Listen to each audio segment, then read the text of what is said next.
sa mga viewers natin siya kay subscribers. Hello. Medyo. Ay, basti! Anong gagawin natin ngayon? Maluluto. Maluluto ng ano? For today, ang gagawa kami ng merienda.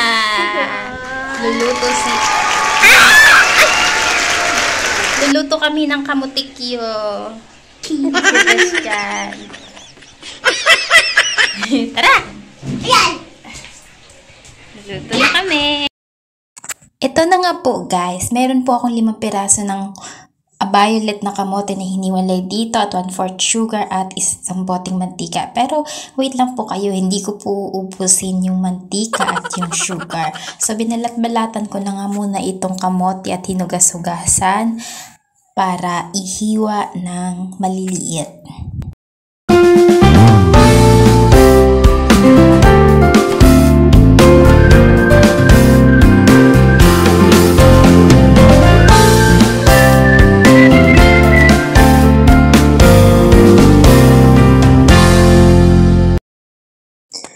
Huling piraso na nga itong binabalatan ko at ang iba ay nabalatan ko na at nahugasan. At ayan na nga, tapos na ako, binalawan ko na ang huling piraso ng kamote na babalatan ko. At ito na nga, at isang simula na akong maghiwa-hiwa.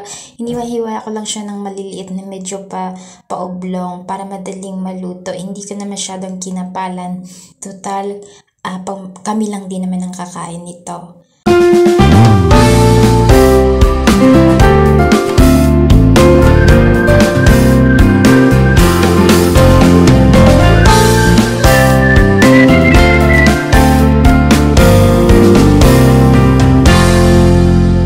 Ito na nga lahat, nahiwa ko na siya lahat at binudburan ko na ng brown sugar tapos hinalo-halo ko na siya at nagpainit na rin ako ng mantika sa kawali para maisa lang yung unang batch ng piprituhin ko. So ayan na nga, nilagay ko na amat-amat yung unang batch ng piprituhin ko. Yan, pinagsiksik-siksik ko sila para hindi sayang sa mantika.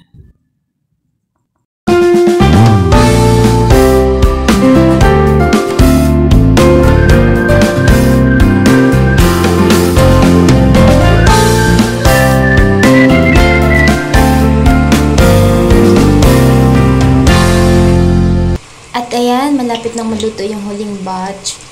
At tcharan! Ito na pala yung naluto na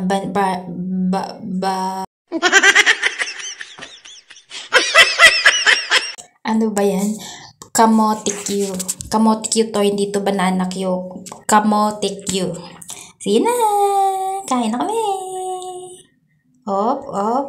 Nahihirapan yung bata dahil painit.